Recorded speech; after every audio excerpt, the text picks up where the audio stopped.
Suka syukur dhateng ingkang maha luhur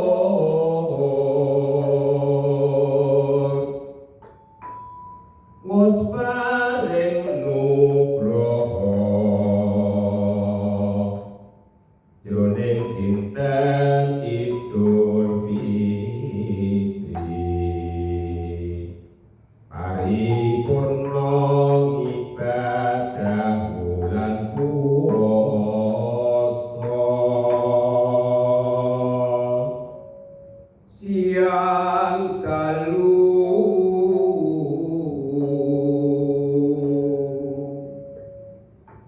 amung siji kang kadulu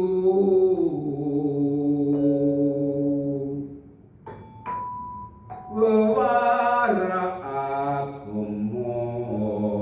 ngreketake silaturahmi jawat asta nguberaken pangaksami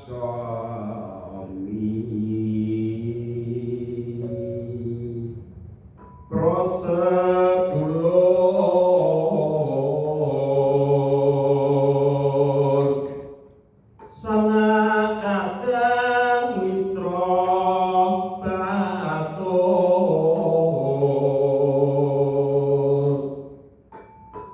sugeng biyung bapa ingkang eyang kakung putri murih berkah sarana nyuwun palilah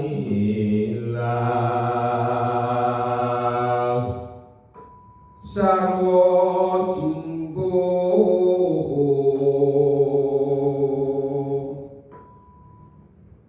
kasembatan kang kinayo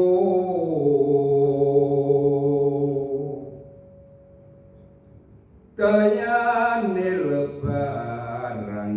sumender wahyu ilahi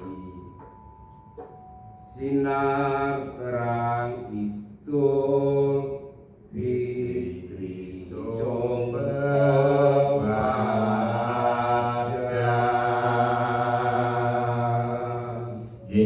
matur nuwun Bapak Suciyo Dalasan Bapak Dayati anggen kula panjenengan mangani bagya rawuhipun Idul Fitri. Mugi-mugi kanthi rawuhipun Idul Fitri samangke saestu kula panjenengan wangsul bali suci kados dene bayi ingkang nembe kalairaken lebur dening Allah Subhanahu wa taala sedaya dosa kalpatan kula panjenengan kanthi pandonga